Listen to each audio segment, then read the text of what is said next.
What's the difference between financial freedom and financial independence? They are different. Let's talk about why. So what's the difference between financial freedom and financial independence? I know it sounds like they're all the same definition, but I can promise you they are different. And the way to achieve it is, even though it's the same way, there is a sequential order of how you get it, and this is how.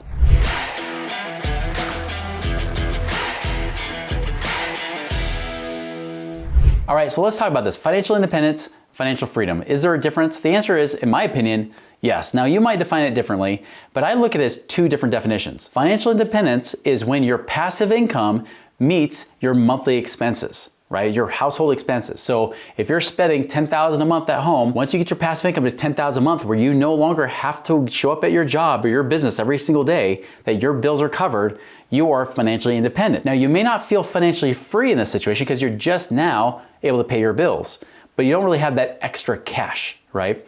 That's where financial freedom comes in. Now, there's no set percentage or anything like that. Some people are like, is it 50% more? Is it 100% more? Doesn't matter.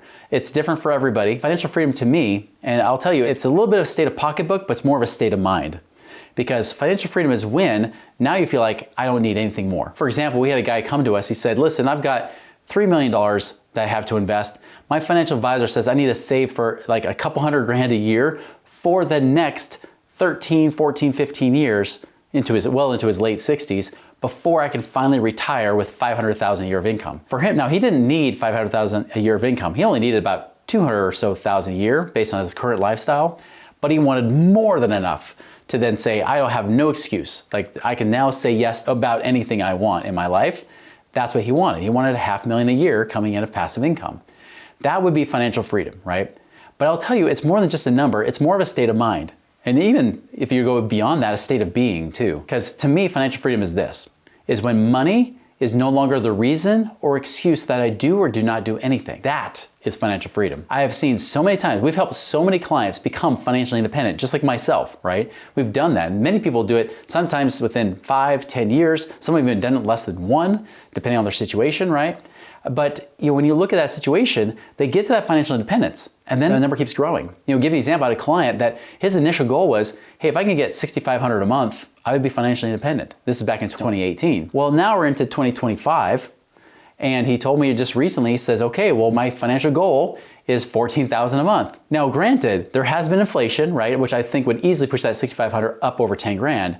But he's like, no, I don't want to just be financially independent because he did achieve that number. He's like, I want to be financially free. So he's like, now it's $14,000 a month. I guarantee that number is going to go up again, right? But he wanted $14,000 a month. He's currently at $13,000 a month right now. So he now has doubled his original goal. But he's like, well, I got to go a little bit farther, right? Because now he realized it's not just about paying the bills. It's about how do I have excess, more than enough that I know that I can keep growing my money. If I want to keep growing it, I can keep working. Again, work optional. I work because I want to, not because I have to. But most importantly, I want to make sure that, of course, like if I decide to do anything, I have the freedom to do it. And so he keeps growing that number. Now, I showed him, I said, hey, with another $50,000 in this investment you're already in, you'll hit $14,000 a month. Ta-da, you done it, right? So he's like, okay, I'll go for it. And within a month or two, he'll hit it, right? But here's the thing, is that I can guarantee if he doesn't work on this, the mindset, he'll be in an abundance mindset versus a scarcity mindset, he'll never really truly achieve financial freedom. Now, he'll be financially independent all day long. He'll be beyond financial independent. But what it really takes is how do I stay in that abundance mentality where I don't have those fears and those limits and those worries and all those things that keep me down. And I've seen it happen time and time again. People become financially independent, but they're like, well, it's just not enough. Especially that saver scarcity mentality, which almost all savers have, which is I can never save enough, I can't pay off debt enough, I can't do anything enough. If you're a spender, right, you're also in scarcity because you always have to keep creating more income. You have to keep hunting and killing so you can keep eating, right? That's just a survival, right? And we've been trained that way for so long.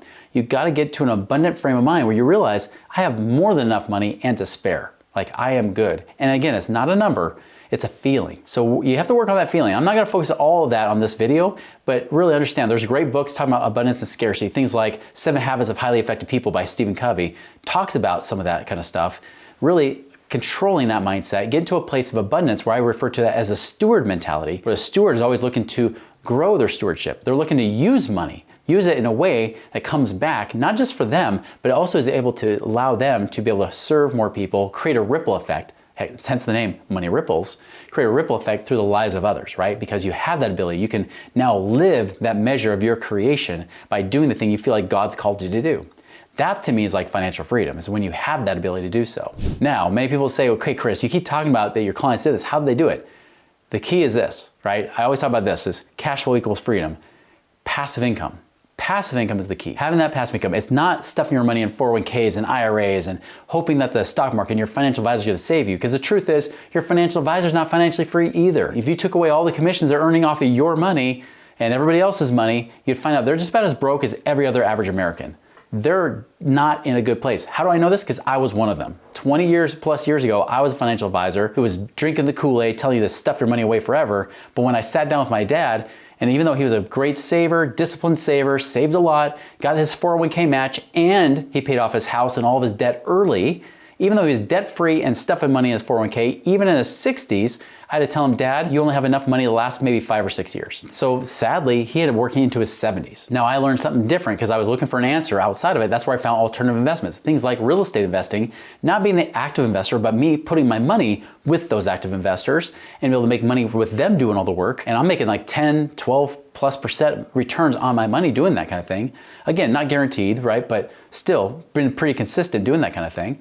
And I've been making that money with those investments. And as a result, guess what happens? Is that now I've got income coming in. It's the same difference like where I had somebody she had about $600,000 that she had in her accounts and everything that she had in her savings.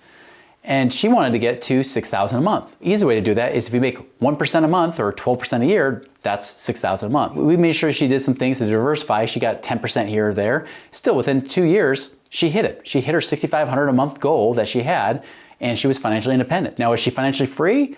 I think that's still yet to be seen, right? That's where we might want to build that up. She might have to get well beyond $10,000 a month and at the same time work on her mindset to then say, okay, now do I have excess, like more than enough income coming in, and I feel like I have more than enough to even factor in for inflation, but I've worked on my mindset to where I feel free. Money no longer determines what I do with my life. It's not the reason or excuse that I do or do not do anything. That is true financial freedom. Now, if you guys want to know how to do that more, subscribe to this channel. We not only have these videos, but we also have podcasts. So be sure to tune into our podcasts on this Money Ripples channel today.